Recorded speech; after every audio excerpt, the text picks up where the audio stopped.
At least, at least, one of us will survive. They say you know you're dying when the cold stops hurting.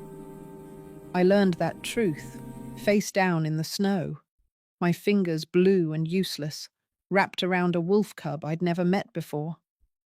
My last thought wasn't about my father who traded me like livestock, or Garrett who walked away without looking back, or even my sister Mira's stricken face as they dragged me away. My last thought was simple. Asterisk. At least one of us will survive this. I didn't know those golden eyes staring back at me belonged to a prince. I didn't know the roar that split the night was an alpha king finding his cursed son. I didn't know that my last act of pointless kindness would give me everything I'd been told I'd never deserve. But first, I had to die. Hey, family. Pause for just a second. If someone you loved looked you in the eye and told you that you weren't enough, that your love, your loyalty, your very existence was worthless, I need you to hear this. They lied. Not because they were confused, not because timing was wrong, but because they were too blind to see the treasure standing right in front of them. Right now, you might be replaying every moment, wondering what you could have done differently, wondering if maybe, just maybe, they were right about you. They weren't. Your worth was never up for debate. It was never determined by someone too broken to recognize gold when they held it. And the pain you're feeling right now? It's not weakness. It's proof you loved deeply, gave fully, and deserved infinitely better. Here's what they don't want you to know. You're going to rise from this. You're going to become so powerful, so whole, so undeniably radiant that they'll one day see what they lost, and by then, you'll be too busy living the life you deserve to even look back. Stay with me. This story is for you. Now let me tell you about the night I died in the snow, and the family I found on the other side of death. My name is Kira. For 23 years, I was the broken daughter of the Thornvale Pack, a wolf shifter who couldn't shift. In a world where your animal form determines your worth, your status, your very right to exist, I was something worse than human. I was a lie in flesh. A mistake my family tolerated because my sister Mira was perfect enough to make up for me. They called me barren, defective, worthless, and I believed them. I believed them when my father stood in that side room during Mira's engagement ceremony and told me I was being traded to pay a debt. 3,000 gold pieces, or a daughter, and the daughter they could afford to lose was me. I believed them when Garrett, the man who'd courted me for 3 months, pulled me into the winter night and said he couldn't do it anymore, that I wasn't enough without a wolf, that his father said he needed a proper asterisk mate. I believed them when the tax collector, a wiry man named Silas with dead eyes, looked me over like livestock and said, "Can't shift. That's unfortunate. Still, she's young enough. Might get some use out of her in the breeding halls." I believed them because that's what you do when everyone you've ever known agrees you're broken. The journey north took 3 days in chains. On the third night, the blizzard hit. Silas dragged me into a shallow cave, more concerned with his horses than his cargo. I huddled against the stone wall. My dress, Mira's old dress, pale blue and too tight in the shoulders, soaked through. My body shook so hard my teeth rattled. "Might not make it through the night," Silas observed, rolling over to sleep. "Oh well, can't be helped." That's when I heard it. A whimper. High and desperate. Coming from outside the cave. I should have ignored it. I was barely alive myself. But that sound, that terrible, lonely sound, it cut through my numbness like a blade. I knew that sound.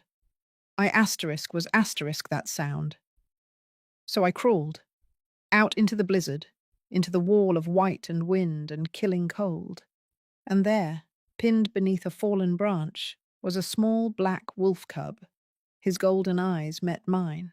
Too bright, too aware. Too human to be just an animal. "It's okay," I whispered through chattering teeth, wedging my shoulder under the branch. "I've got you." One final push. The branch shifted. The cub pulled free. And then my strength gave out completely. I collapsed face first into the snow, the world already fading at the edges. The cold stopped hurting. That's how you knew. The cub nuzzled my face, making desperate sounds, but I couldn't move anymore. My eyes blurred. My heart slowed. Asterisk. At least I saved someone, I thought distantly. Asterisk. At least I did one thing that mattered. The last thing I saw was the cub's golden eyes beginning to glow, not with reflected light, but with something ancient and powerful and utterly impossible. And then a roar split the night, not a wolf's howl. A roar of pure, undiluted fury. The Alpha King had found his son. And me, dying in the snow beside him. Hello, family. Welcome to my channel. Before we go deeper into what happened when I opened my eyes in that castle, when I learned the cub was a cursed prince, and his father was the most powerful alpha in the territories, I need something from you. Tell me in the comments where you're watching from. It matters to me. You matter to me. Hit that like button if you've ever been called broken, worthless, or not enough. Subscribe, because this story gets more impossible, more beautiful, and more painful before it gets better. And I promise you, the way it ends will remind you why you're still here, still fighting, still believing you deserve more. Share this with someone who needs to hear that their worth was never determined by the people who failed to see it. Drop your thoughts below. Have you ever been traded, dismissed, or cast aside by people who were supposed to love you? Have you ever saved something, or someone, when you yourself were dying? Your story matters. I see you. Now let me tell you what happened when I woke up in the beast's castle. Warmth. That was the first thing I registered when consciousness dragged me back from the edge of death. Not the pleasant warmth of summer sun or hearth fire, but the aggressive, almost painful warmth of a body that had forgotten what heat felt like. My fingers burned. My toes screamed. Every inch of skin prickled with the agony of frozen flesh, remembering it was supposed to be alive. I tried to open my eyes and couldn't. They were crusted shut, lashes frozen together. "She's waking!" A woman's voice, soft and frightened. "Leave us." A man's voice, deep and cold as a winter river. Footsteps retreated quickly. A door closed with a heavy finality that made my chest tighten with instinctive fear. I forced my eyes open. The room was vast and beautiful in a way that felt aggressive. White marble, silver filigree, enormous windows showing grey sky. A fire roared in a hearth large enough to stand in. I was buried in furs on a bed that could have fit 6 people, and standing at the foot of that bed, backlit by the window, was the largest man I had ever seen. No, not a man, an alpha. Everything about him radiated power. The breadth of his shoulders, the predatory stillness of his stance, the weight of his presence that pressed against my chest, even from across the room. His hair was black as midnight, worn long enough to brush his collar. His face was all brutal angles, sharp jaw, blade-straight nose, high cheekbones carved from granite. But it was his eyes that made my breath catch. Gold. Pure molten gold. Exactly like the cub. "The cub," I croaked, voice raw. "Is he—" "My son is alive," he said, each word precisely enunciated, carefully controlled. "Thanks to you. Asterisk son. Asterisk." The cub had been his son, which meant this was— "You're the Alpha King." It wasn't a question. Theron Blackwater, king of the Northern Summit territory. He moved closer, each step measured and deliberate. And you are the broken she-wolf who nearly died, saving my heir. The word broken asterisk, landed like a physical blow. Of course he knew. Of course that would be the first thing anyone told him about me. I didn't know he was your son, I said, trying to push myself upright. My arms shook with the effort. I just heard him crying and You crawled out into a blizzard while dying of exposure yourself. His voice was utterly flat, emotionless. Why? Does it matter? Yes. I met those golden eyes and saw no warmth in them, no gratitude, just cold calculation and something that might have been suspicion. Because I understood what it felt like, I said simply, to be trapped and alone and dying while the world ignored you. Something flickered across his face, too fast to identify.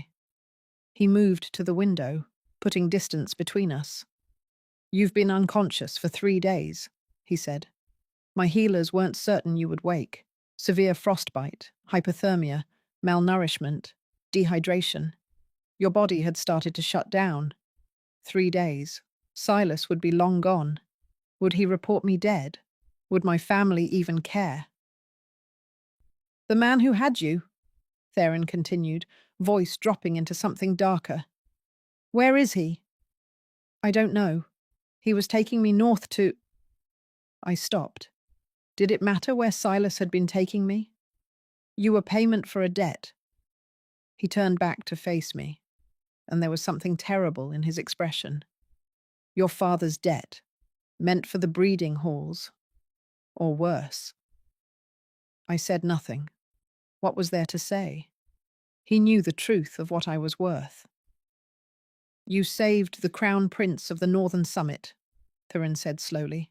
Under our laws, that creates a blood debt. You are owed a boon, anything within my power to grant. Hope flared in my chest, painful and unexpected. Anything within reason, he added. Let me go, the words tumbled out.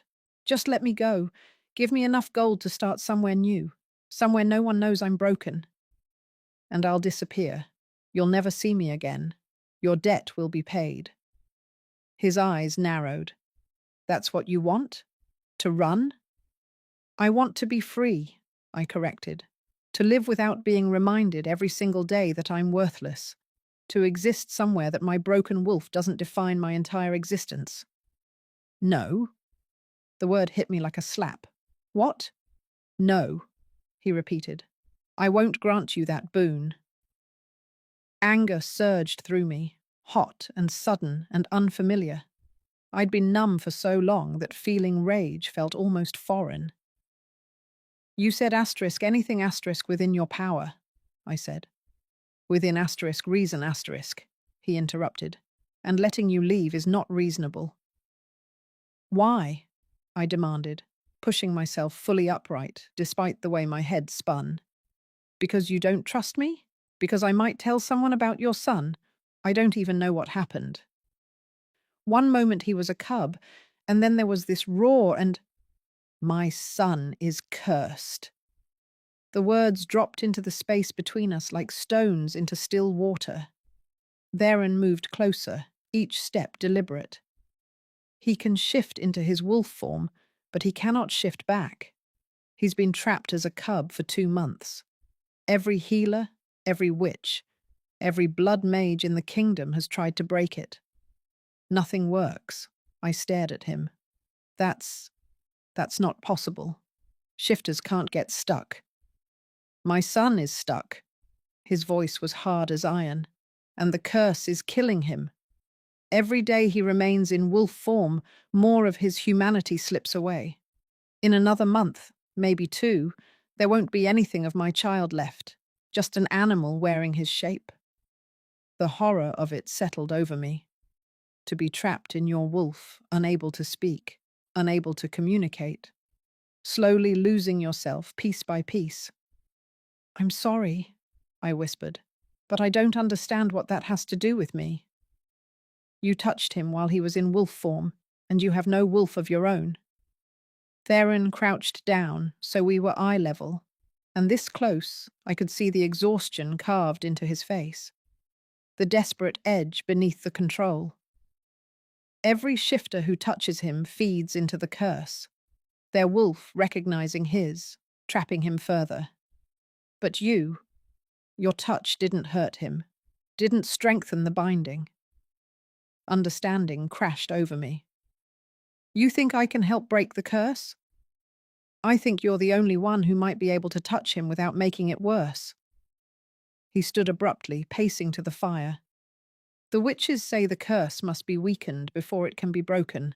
That requires daily contact, daily reinforcement that he's not just a wolf, but every time a shifter tries, he regresses further. So you want me to stay? I said slowly. To be near your son, to help break this curse. Yes. And if I refuse? If I demand you honor the blood debt and let me go? He turned to face me, and the expression in his golden eyes was absolutely merciless. Then I will lock you in a tower until the curse is broken, or my son is dead. Either way, you're not leaving. The words should have terrified me, should have sent me scrambling for escape. But there was something about the raw desperation beneath his cruelty, the way his hands clenched at his sides like he was barely holding himself together. This wasn't a tyrant playing with power. This was a father watching his child die. If I agree, I said carefully. What are the terms? You'll live in the castle. You'll spend time with my son every day, reading to him, talking to him, reminding him he's more than an animal. You'll submit to the witches' examinations so they can study why your presence doesn't worsen the curse. He paused. And in exchange, you'll have everything you need: food, clothes, books, comfort. A life without judgment, without shame. His voice softened almost imperceptibly. A purpose beyond survival. Asterisk. A purpose. When was the last time anyone had suggested I might have a purpose? How long? I asked. Until the curse breaks. Or your son dies, I finished. And then? If it breaks, do I go free? If it breaks, I will grant you whatever boon you ask. Gold, land, title, anything. What about if it doesn't break? The question hung heavy between us. If he dies despite everything, what happens to me? Theron was quiet for a long moment. Then you're free regardless, he said finally. I won't punish you for failing at something impossible. There was something in his voice. Not quite kindness, but close to it. A recognition of shared helplessness. I thought about Silas's carriage, about the breeding halls and pleasure houses, about my father's hollow voice saying asterisk the debt is paid asterisk, about Garrett walking away, about a lifetime of being the broken thing everyone else worked around. I'll do it, I said. Not because you're forcing me, but because I understand what it feels like to be trapped in your own body, to have everyone see you as something you're not. His eyes met mine, and for just a moment, the cold calculation cracked. What I saw beneath was so raw, so utterly devastated, that I had to look away. Thank you, he said quietly. A knock at the door interrupted us. A young woman entered, petite, with auburn hair and the careful blank expression of a servant who'd learned to be invisible. The young prince is asking for her, Your Majesty, she said, voice carefully neutral. He won't eat unless she comes. Theron's jaw tightened. Take her. And as the servant, Lyra, she introduced herself, led me through corridors designed to intimidate, I realized something. I'd just agreed to stay in a castle with a desperate king and his dying son. I'd agreed to break a curse I didn't understand. I'd agreed to trade one prison for another. But this time, at least, I had a choice in it. This time, I mattered. The castle had a library. I discovered it on my 4th day while Riker, I'd learned his name through patient paw taps and head shakes, napped in a patch of sunlight streaming through my chamber windows. Lyra had mentioned it in passing. 3 floors down, West Wing. Can't miss it. And I'd felt my heart quicken with something dangerously close to hope. Books had always been my escape. When the pack whispered about my broken wolf, when Garrett looked through me instead of at me, when my father's disappointment grew too heavy to bear, I disappeared into stories, into worlds where broken things could still matter. The library doors were 15 feet tall, carved with intricate scenes of wolves running beneath stars. I pushed them open and stopped breathing. It was enormous. 3 stories of books rising toward a domed glass ceiling, spiral staircases connecting the levels, reading nooks tucked into alcoves, long tables scattered with open volumes. The smell hit me like a physical thing, paper and leather and dust and knowledge. Beautiful, isn't it? I spun. Theron stood behind me, moving with that unnatural shifter silence. He wore simpler clothes today, black shirt, dark pants, but somehow looked even more imposing without the royal trappings. I didn't hear you, I said, pressing a hand to my racing heart. I know. A ghost of something that might have been amusement touched his mouth. You were too busy looking like someone who'd found sanctuary. Was that what this felt like? Sanctuary? Riker's asleep, I said, feeling oddly defensive. I thought I'd explore while he rested. You don't need to justify yourself. Theron moved past me into the library, his large frame somehow fitting naturally among the shelves. This place is yours to use as you wish. Everything here is. I followed slowly, fingers trailing along leather spines. Why do you have so many books? I thought shifters preferred, I don't know, hunting, fighting, physical pursuits. Is that what they taught you in Thornvale? He pulled a volume from a high shelf without looking. Clearly he knew this place intimately. That shifters are just animals wearing human skin? They didn't have to teach it. I saw it every day.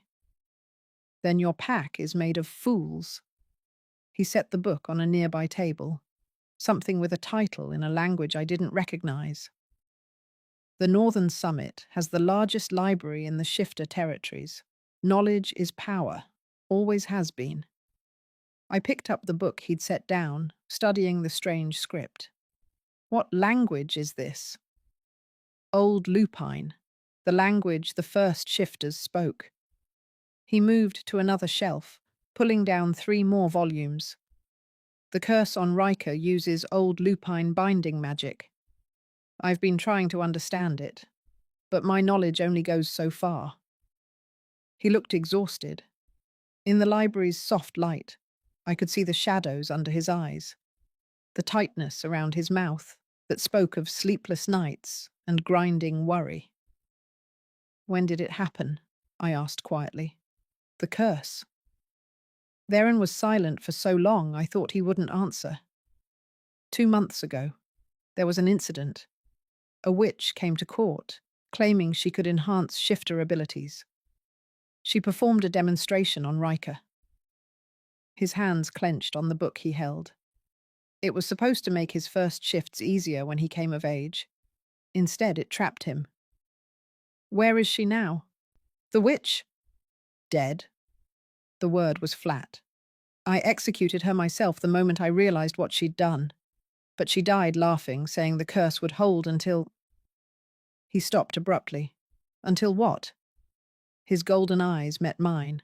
Until true love breaks it. The oldest, most impossible condition in any curse. I thought of every fairy tale I'd ever read. True love's kiss. True love's sacrifice. True love's devotion. Always true love. As if it were simple. As if it weren't the rarest, most fragile thing in existence. Riker's only 7, I said. He can't. That's not. I know. The wren's voice was rough, which is why I think the witch lied, or the curse is more complicated than it appears. There has to be another way to break it. There has to be. He looked so utterly helpless in that moment. This massive, powerful alpha king reduced to a desperate father grasping at impossible hope.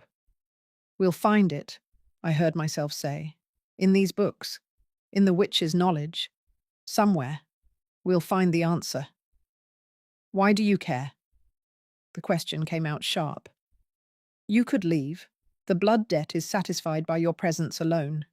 You could demand I send you away with gold and go where? I interrupted. Back to a world that sees me as broken. At least here I have a purpose. At least here. I stopped myself. At least here? He prompted. At least here, Riker doesn't look at me and see a failure. Understanding flickered across his face. You're not broken. You called me that yourself, 4 days ago. He paused, seeming to struggle with words. I was repeating what I'd been told, what the report said. I shouldn't have. It was wrong. It was as close to an apology as I'd likely get from an Alpha King. Help me with these, he said, gesturing to the pile of books. If you can read Old Lupine, we can work faster. I can't read it. Then I'll teach you. So we spent the afternoon surrounded by books. Then's deep voice explaining the strange symbols and grammar of a dead language. He was patient in a way I didn't expect, repeating explanations, finding simpler examples, never making me feel stupid for not understanding immediately. And slowly, words began to take shape. Simple ones at first. Asterisk wolf, moon, blood, binding. You're a natural, Theren said, watching me work through a basic text. Most people take weeks to get this far. I've always been good with languages. I frowned at a particularly complex symbol. What's this one? That's asterisk devotion asterisk. But it has layers, not just loyalty, but willing sacrifice, choosing something even when the cost is high. Our eyes met over the page, and something passed between us. An understanding, a recognition. We both knew about devotion that costs too much. Kira! Riker's bark echoed from the corridor, followed by the scratch of claws on marble. He burst through the library doors, tail wagging frantically, and launched himself at me. I caught him with a laugh, stumbling back into a bookshelf. I'm here. I'm here. I was just learning something interesting. He sniffed at the books, then sneezed dramatically. He's never liked studying, Theren said, and there was real affection in his voice. Takes after his mother that way. She preferred the forest to the library. It was the first time he'd mentioned Riker's mother. I wanted to ask, where was she? Why wasn't she here helping? But the shuttered look that crossed his face stopped me. Come on, I said to Riker instead. Let's go find something more fun to do. We ended up in the gardens despite the cold. Riker raced through the snow, pouncing on drifts and tunneling beneath them like he was hunting. I followed more slowly, laughing at his antics. He seems happier, Theren said from behind me. I'd known he was there. I was learning to sense his presence, the weight of his attention. He's still a child, I said. He needs to play, curse or not. The healers said I shouldn't encourage his wolf behaviors, that it might make the curse stronger. The healers are idiots. The words escaped before I could stop them. I turned to face him, expecting anger. Instead, he looked intrigued. Explain. Riker isn't becoming an animal. He's trapped in an animal's body. There's a difference. I gestured to where the cub was now trying to catch snowflakes on his tongue. Denying his wolf nature won't make him more human. It'll just make him miserable. He needs to be allowed to be both, the boy and the wolf. That's what will keep him whole. Theron studied me with those penetrating golden eyes. You understand him. I understand what it's like to be caught between two worlds, never quite fitting in either. Because you can't shift. Because I'm not supposed to exist, I corrected. I have a shifter's senses, a shifter's strength and healing, but no wolf. I'm neither human nor true shifter. I'm the thing that proves the rules aren't absolute. People hate that. I don't hate it. The simple statement hung in the cold air between us. Why not? I asked. Because absolute rules are a lie. The world is more complex than we pretend. He moved closer. Close enough that I could see gold flecks in his amber eyes. You saved my son when you were dying. You came into a strange castle, threatened with imprisonment, and chose to stay anyway. You challenged the healers when they're wrong. You treat Riker like the person he is, not the animal he appears to be. He paused. You're the furthest thing from broken I've ever met. My breath caught. No one had ever spoken to me like that. Like I was valuable. Like I mattered. I don't know what to say, I whispered. Then say nothing. He reached out slowly, giving me time to pull away, and brushed snow from my hair. The gesture was oddly gentle for such a large, dangerous man. But know that I see you, Kira. Not the broken she-wolf, not the unwanted daughter. Asterisk you, asterisk. Riker chose that moment to barrel into both of us, breaking the tension. We stumbled apart, and Theron actually laughed, a real, genuine sound that transformed his stern face into something almost boyish. All right, little terror, he said, scooping Riker up. What mischief are you planning now? The cub yipped and squirmed, clearly delighted to have his father's undivided attention. We spent the rest of the afternoon in the gardens, playing elaborate games of chase and hide-and-seek that left all of us breathless and covered in snow. For a few hours, it was possible to forget about curses and blood debts and impossible futures. For a few hours, we were just a family. The thought should have terrified me. Instead, it felt like coming home. That night, after Riker had finally exhausted himself and fallen asleep in his chambers, Theron invited me to his study. It was smaller than I expected, more intimate than the formal receiving rooms. Books lined the walls here too, but these were clearly well used. A fire crackled in the hearth. 2 chairs faced it, a small table between them set with wine and glasses. Sit, Theron said, pouring wine the colour of rubies.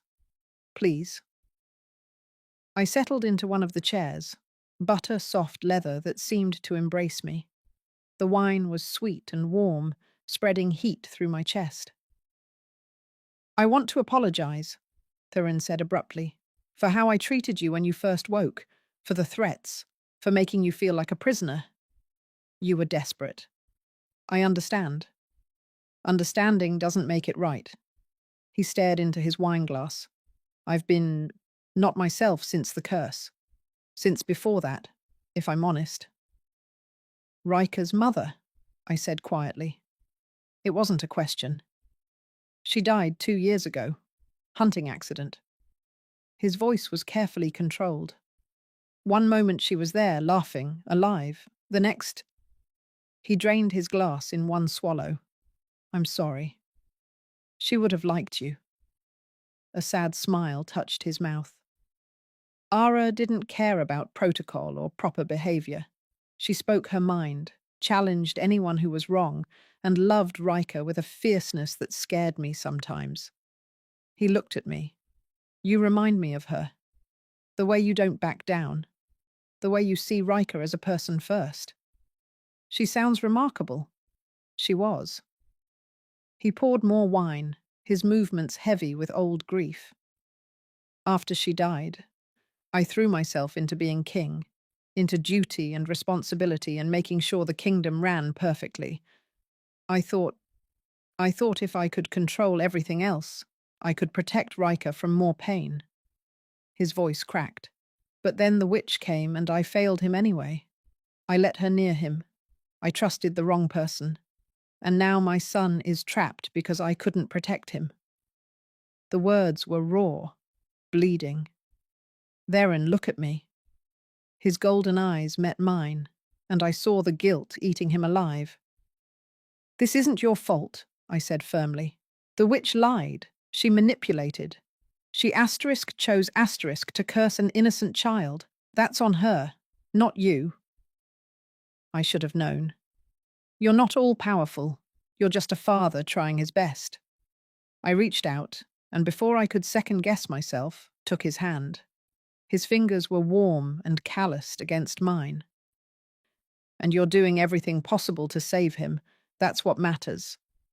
He stared at our joined hands like he couldn't quite believe they were real. How are you so wise? He asked quietly. I'm not wise. I've just survived enough to know that sometimes terrible things happen and they're no one's fault. They just are asterisk. Like being born without a wolf. Exactly. We sat in comfortable silence, hands still clasped, watching the fire dance. It felt natural, this quiet intimacy, like we'd known each other far longer than a handful of days. But beneath the comfort, something else was building, something dangerous and electric that made my skin prickle every time his thumb traced small circles on the back of my hand. I was falling for him, and that terrified me more than any curse ever could. The weeks that followed developed a rhythm that felt almost like belonging. Mornings with Riker, reading, playing, teaching him new ways to communicate. I'd fashioned a board with letters that he could paw at, spelling out simple words. It was slow and frustrating for him, but the joy in his golden eyes when I understood what he was trying to say made every painstaking minute worthwhile. Afternoons in the library with Theron, poring over ancient texts, searching for any mention of curses like Riker's. We'd fallen into an easy partnership, him reading aloud in old Lupine, me taking notes and asking questions, both of us occasionally dissolving into debate when we disagreed on interpretations. Evenings in his study, sharing wine and stories, those were my favourite hours. When the king's mask slipped and I got to see just Theron, the man who loved his son desperately, who missed his wife with an ache that never fully healed, who had a dry wit that caught me off guard and made me laugh until my sides hurt. And nights alone in my chambers, trying not to think about how much I looked forward to seeing him each day. Trying not to notice how my heart raced when his hand brushed mine over a book. Trying not to admit that I was falling for a man so far beyond my reach, he might as well have been the moon itself. 3 weeks in, Riker had his first breakthrough. We were in the gardens, our usual afternoon spot, when he suddenly froze mid-play. His small body went rigid, trembling. I dropped to my knees beside him. Riker, what's wrong? His golden eyes met mine, and I saw something shifting in them. Something trying to break through. Theron! I screamed toward the castle. The Alpha King appeared in seconds, moving with impossible speed. He saw Riker's state and his face went white. What happened? I don't know. Riker's body convulsed.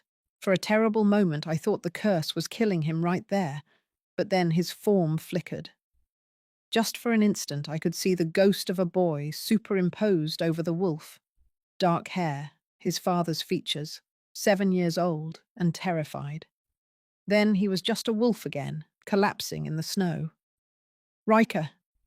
Theron gathered him up, pressing his ear to the cub's chest. He's breathing, heartbeat strong. I touched Riker's head gently.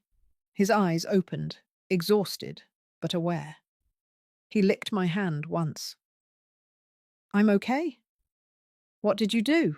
Theron demanded, not angry, but desperate to understand. right before he seized. What were you doing? Nothing different. We were just playing and I was laughing. And I tried to remember my exact words. I said, I wish I could hear your laugh. I bet it's wonderful. Understanding flickered across the wren's face. You reminded him he's human, that he has a human laugh, human voice. He looked down at his son with something like awe. He tried to shift back. But the curse stopped him, I said. It stopped him, but it didn't win completely. Theron's voice shook. That flicker, that moment where I saw my son's real face. That's the first progress we've had in 2 months. Riker stirred in his arms, then carefully pawed at my leg. The gesture was weak, but deliberate. What is it? I asked. He did it again. 5 taps, then a pause, 3 more taps. 8 letters? I guessed. He yipped softly.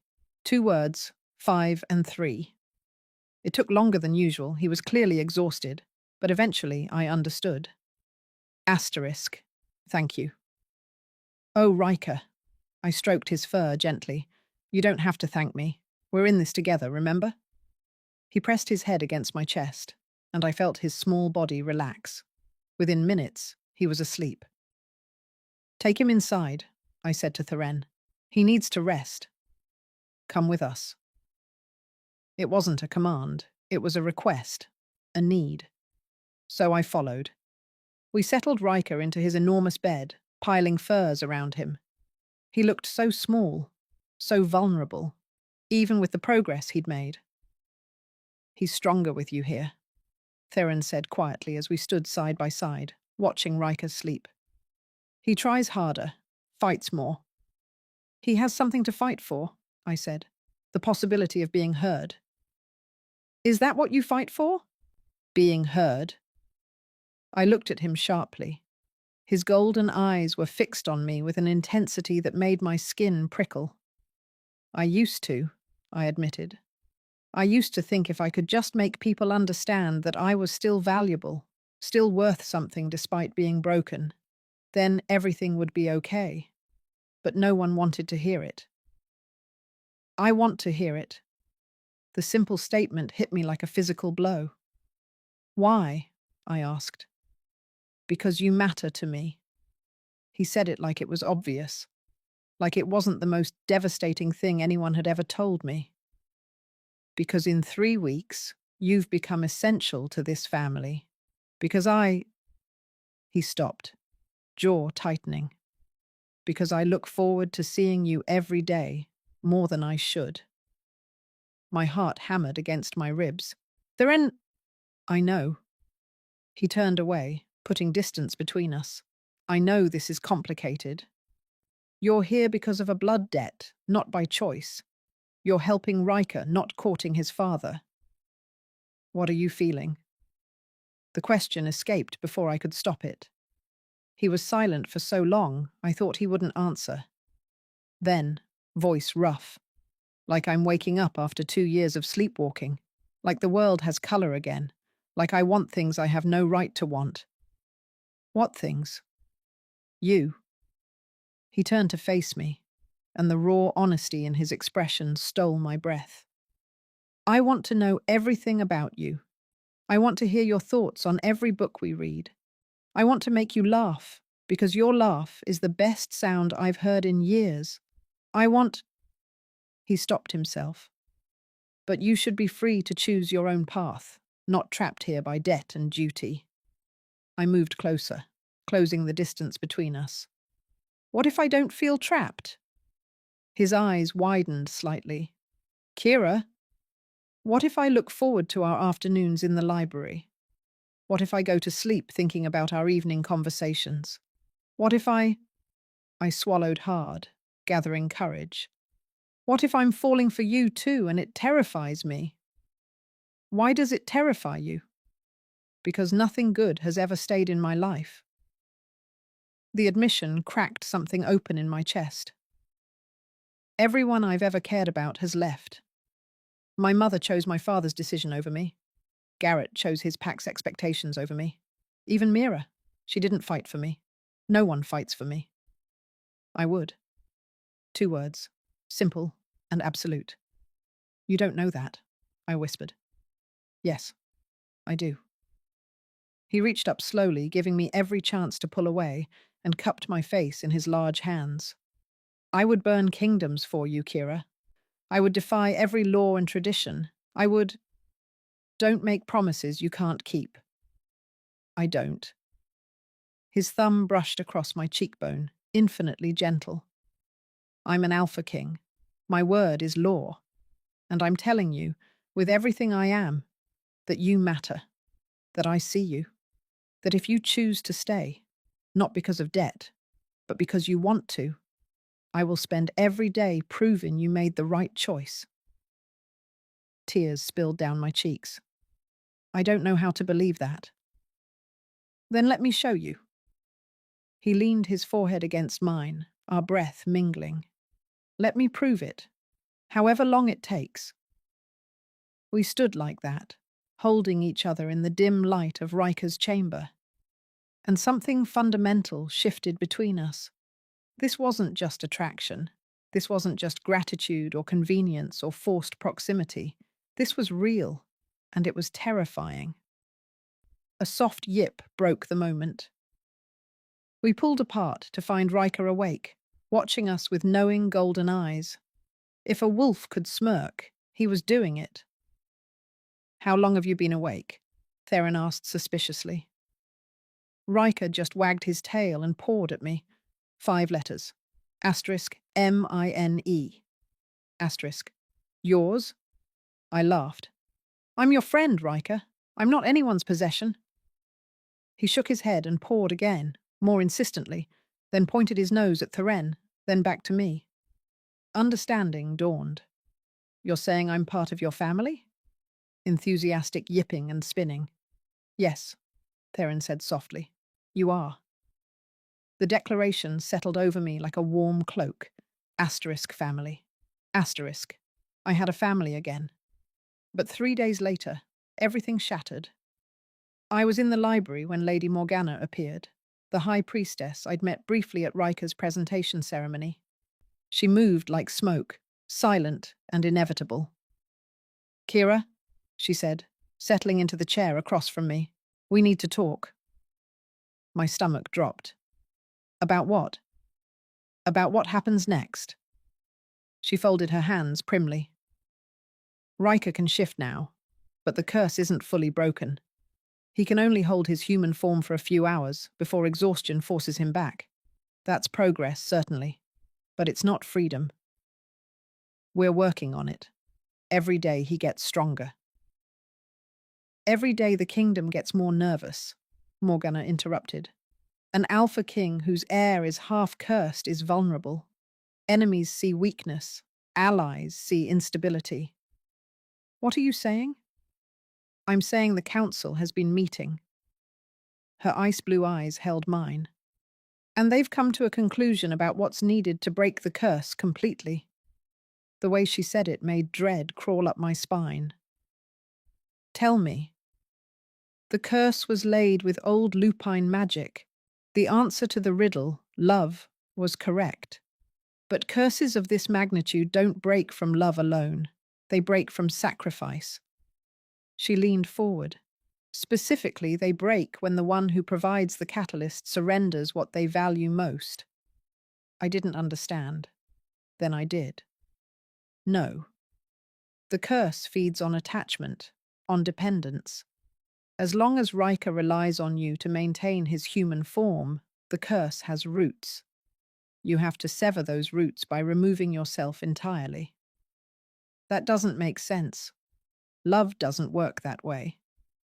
Old lupine curses do. Morgana pulled out a scroll, spreading it on the table. It was covered in the angular script I'd been learning. This is the original curse documentation. Here. She pointed to a passage. It says the binding will persist until the catalyst of love releases the beloved through willing sacrifice.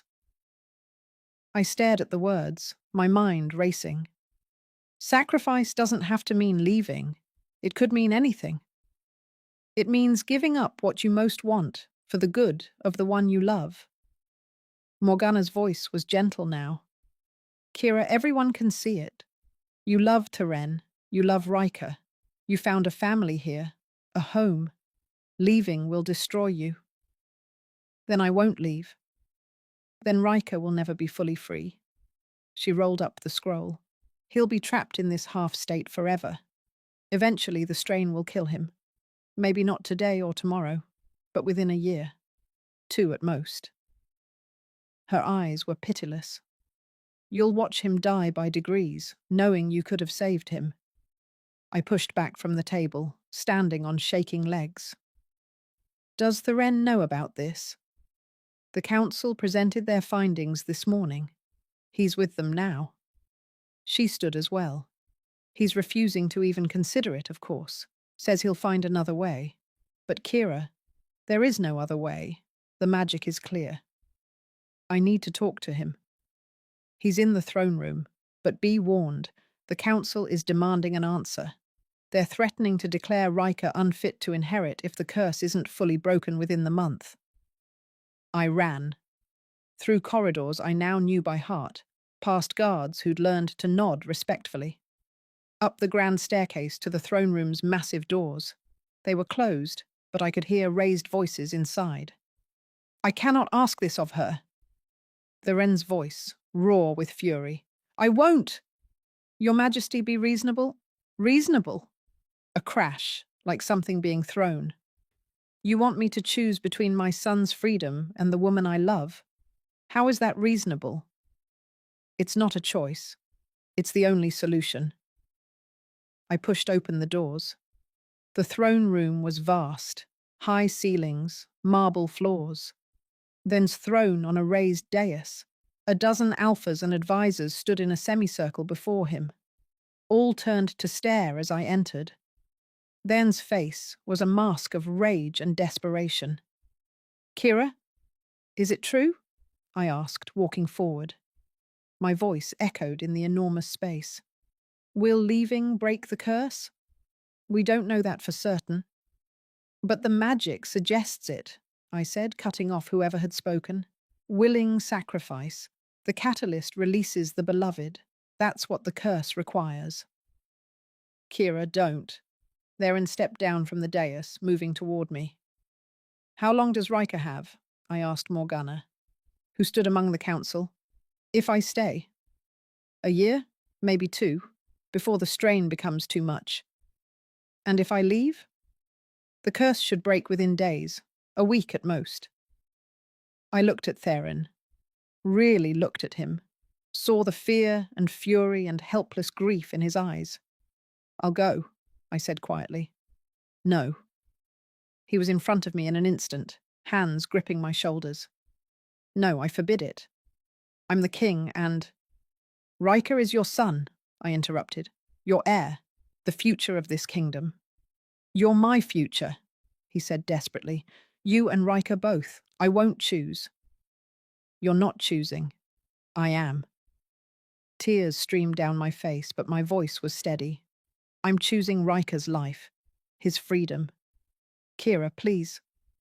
If I stay, I get to be happy for a year while watching him die. I forced the words out. Or I leave now and he lives. He gets to grow up. To be the king he's meant to be. To fall in love and have children and live a full life. My voice broke. That's not a choice. That's just math. I can't lose you. His voice was wrecked. Not now. Not when I finally… I know. I kissed him, tasting salt from both our tears. I know. And I'm sorry. But you taught me what love really means, what choosing someone means. I pulled back, meeting his eyes. It means wanting their happiness more than your own. The council is satisfied with this solution, one of the alphas said, cold and detached. The broken she-wolf will leave within 3 days. That gives the prince time to adjust. Shut up. Theron's voice dropped into something deadly. All of you. Get out. Your Majesty, out! The council fled. Even Morgana departed, though she gave me a long, measuring look before leaving. When we were alone, Theron pulled me against him, holding so tight I could barely breathe. "There has to be another way," he said into my hair. "Please, Kira, please don't do this." "I have to." I wrapped my arms around him. "You'd do the same for Riker. You'd sacrifice anything." "Not you. I can't sacrifice you." "Then I'll do it for you." I pulled back enough to see his face. "Let me do this. Let me save him. It's the only thing I can give him. The only thing I can give you that actually matters. You matter. His life matters more." The truth of it settled over me. I was dead in that snow, Theron. Dead and forgotten. These months with you, with Riker, they've been borrowed time. A gift. But Riker's whole life is ahead of him. I can't be the reason he loses that. Theron made a sound like something breaking. He buried his face in my neck, shoulders shaking. We stood like that, holding each other, until a small voice interrupted. "Kira?" We turned. Riker stood in the doorway, human form, wearing the small clothes that had been made for his shifted body. His golden eyes were wide with fear. "Riker," I said, trying to smile. "How long have you been—" I heard. He walked forward slowly. "You're leaving? Because of me?" "Not because of you," I said firmly, kneeling to his level. "Asterisk. For asterisk you. That's different." "No." He shook his head, tears starting. "No, I don't. I don't want you to go. I'll stay like this. Partly cursed. I don't care."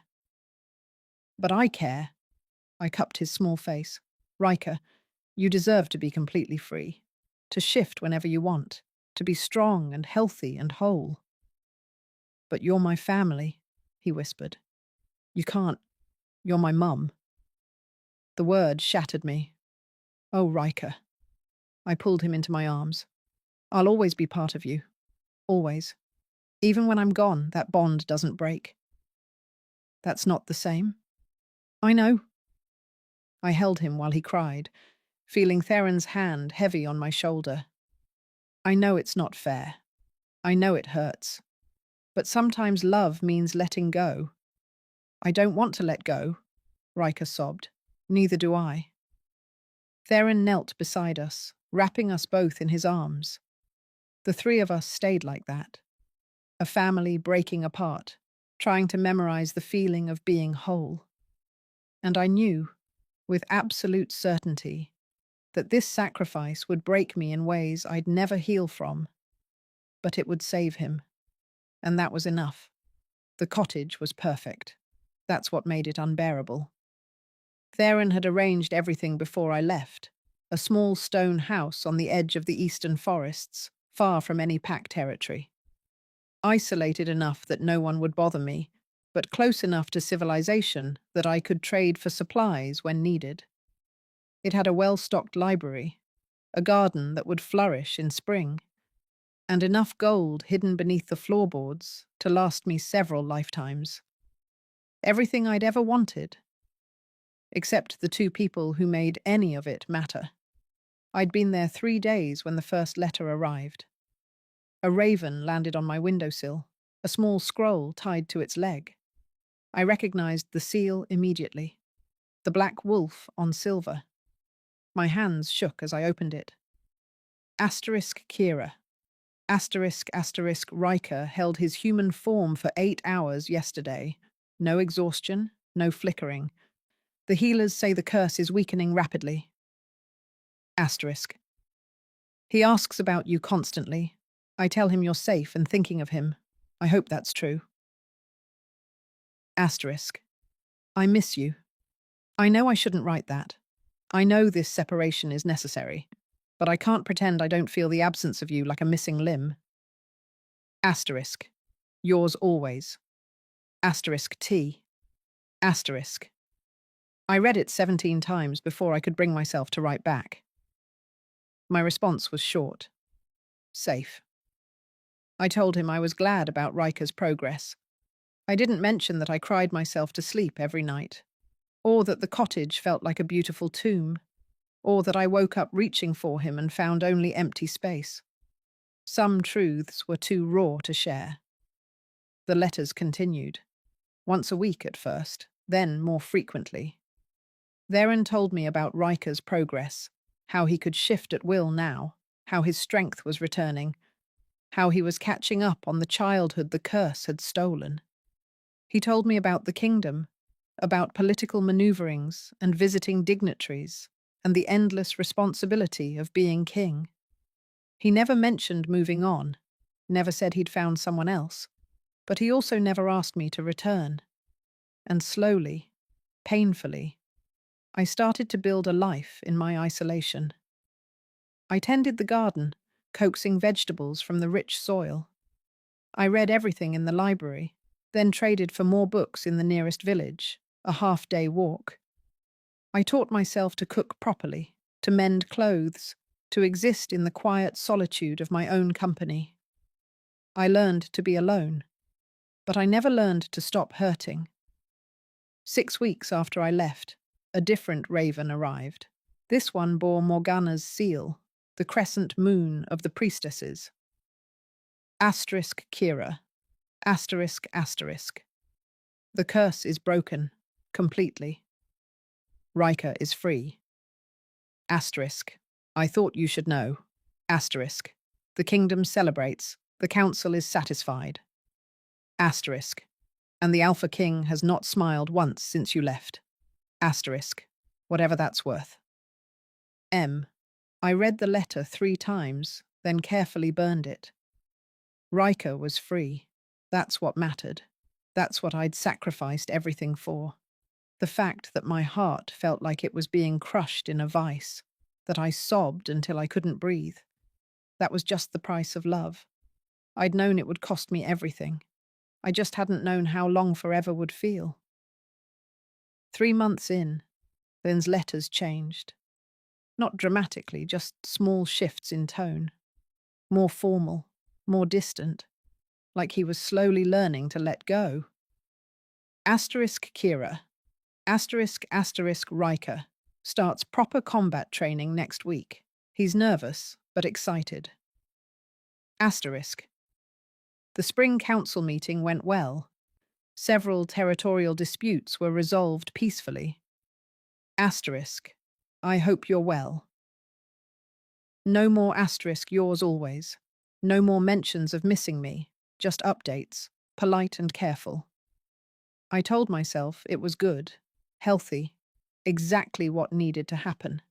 I told myself I was happy for him. I almost believed it. 6 months after I left, I heard the first rumors. I'd gone to the village for supplies, flour, salt, new candles. The merchant was a chatty woman named Bess, who loved gossip. "Did you hear?" she said, bagging my purchases. "The Alpha King up north is getting married." My heart stopped. What? Well, that's the rumor anyway. Some princess from the western reaches. Beautiful, they say. A perfect match for... Oh, are you all right? You've gone pale. I'm fine. I forced coins into her hand. Thank you. I made it halfway back to the cottage before I had to stop and vomit into the bushes. Asterisk married. Asterisk. He was getting married. Of course he was. He was an Alpha King. He needed a queen. Someone who could give him more heirs. Someone who could shift and fight and fulfill all the duties I never could. Someone who wasn't broken.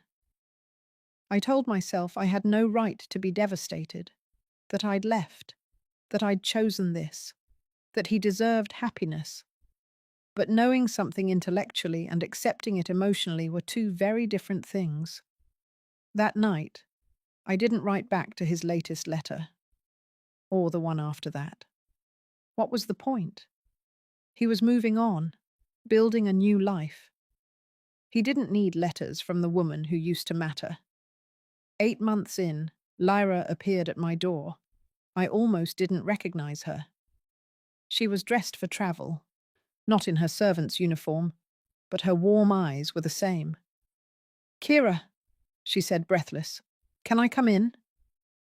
I let her inside, numb with shock. "How did you find me?" "The king told me where you were, before I left." She settled at my small table, accepting tea with grateful hands. "I don't work at the castle anymore." "Why not?" "Because I couldn't watch it anymore." Her voice was thick with emotion. Watch him slowly dying inside while pretending everything was fine. Watch Riker asking about you every day. Watch the whole castle pretending that losing you wasn't destroying them both.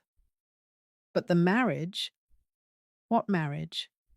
Lyra looked genuinely confused. "The princess from the Western Reaches." Bess said, "Oh, asterisk that." "Asterisk." Lyra waved dismissively. "Rumor. The Western Reaches did send a delegation proposing an alliance marriage. The king refused rather spectacularly, from what I heard.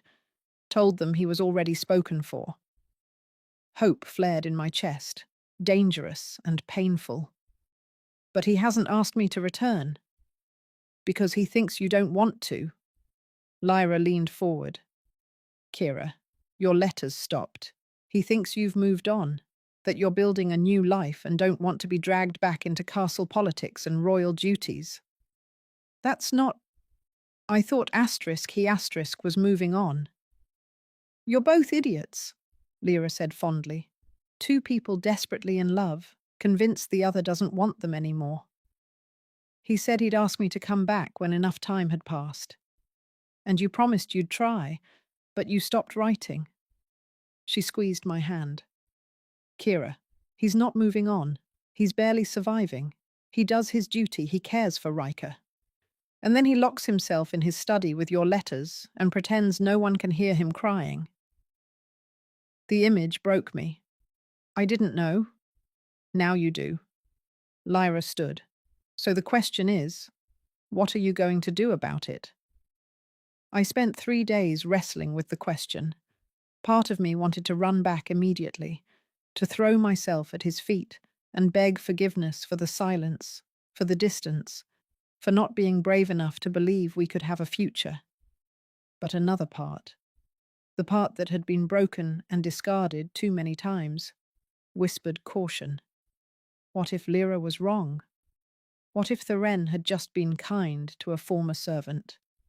What if returning would be awkward and painful and prove that some sacrifices couldn't be undone?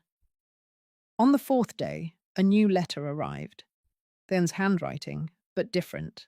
Rushed, almost frantic. Asterisk Kira. Asterisk asterisk. "I don't know if you're still reading these. You haven't responded in 2 months. Maybe you've moved on. Maybe you found happiness in your freedom. Asterisk. I hope you have. Asterisk. But I need to tell you something, even if you never respond. There's a ceremony next week, Riker's official presentation as Crown Prince, the moment we formally announce that the curse is completely broken and he's fit to inherit. Asterisk. He asked if you'd be there. Asterisk. I told him I didn't know, that you might have other commitments. Asterisk. But Kira, I want you there. Not for ceremony or duty, or because the blood debt requires it. I want you there because you're family, because none of this means anything without you. Asterisk. And if you don't come, I'll understand. I'll know it means you've chosen your own path, and I'll be happy for you. Even if it kills me. Asterisk. But if there's any part of you that wants to try, that thinks maybe we could build something together, even after everything, please come. Asterisk. I love you. I never stopped. I never will. Asterisk. Please come home. Asterisk. Yours always. Asterisk. They're an asterisk. I read the letter once, twice, 20 times. Then I started packing. The journey back took 3 days. I could have hired a fast carriage, but I needed the time to think, to prepare, to figure out what I'd say when I saw him again. In the end, I had nothing. just hope and terror and love, so fierce it hurt to breathe. I arrived at the castle gates on the morning of the ceremony. Guards I didn't recognize challenged me until an older one, someone who'd been there during my time, recognized me and waved me through. "Lady Kira," he said, grinning. "We'd hoped you'd come." The castle was transformed, banners everywhere, people rushing about in formal clothes, the energy of a major celebration thrumming through the air. I felt completely out of place in my simple travel clothes, dust-covered and exhausted. "Kira?" I turned. Riker stood in the corridor, no longer the small 7-year-old I'd left. He was bigger now, taller, his features more defined, growing into the king he'd someday be. But his eyes, those golden eyes, were exactly the same. "Riker," I breathed. He stared at me for a long moment. Then he ran. I caught him, stumbling back as he crashed into me. He was almost too big to lift now, but I managed, holding him tight while he clung to me. "You came," he said, voice muffled against my shoulder. I was scared you wouldn't." "I'm sorry," I whispered. "I'm so sorry I stayed away so long." "You're here now." He pulled back, grinning through tears. "That's what matters. Father's going to—" He stopped, eyes widening. "He doesn't know you're here, does he?" "No." "Oh, this is going to be asterisk good." "Asterisk." Riker grabbed my hand. "Come on. The ceremony starts in an hour. You need to—" "Riker." I looked terrible. "Lyra," he bellowed. The former servant appeared from around a corner, smiling like she'd expected this. "Thought you might need help," she said. "Come on. I kept your old chambers ready, just in case." They dragged me through the castle, Riker chattering the whole way about everything I'd missed. His training, his studies, the new foal in the stables he'd named after me. "You named a horse Kira? She's beautiful and stubborn and doesn't listen to anyone," he said matter-of-factly. "Just like you." Despite everything, I laughed. Lyra worked miracles. Within 40 minutes, I was clean, dressed in a gown that fit perfectly. Deep green, elegant, but not ostentatious. And my hair was arranged in a style that made me look almost regal. "He's going to lose his mind," Lyra said, stepping back to admire her work. "What if this is a mistake?" I asked suddenly. "What if too much time has passed? What if—" "Kira." She gripped my shoulders. "Stop. You love him. He loves you. Everything else is just details." Easy for her to say. She wasn't about to walk into a throne room full of alphas and dignitaries and face the man she'd abandoned. But I'd come this far. I could be brave a little longer. The throne room was packed, every seat filled, people standing along the walls. The air buzzed with anticipation. I slipped in through a side entrance, staying near the back. No one noticed me. All eyes were on the front, where Theron stood beside his throne. He looked older. Not much. But there were lines around his eyes that hadn't been there before. A weight to his shoulders that spoke of lonely months and heavy responsibility. He wore full royal regalia, black and silver, a crown of twisted metal that looked more like a burden than an honor. And he looked exhausted. The ceremony began. Formal words about bloodlines and duty and the future of the kingdom.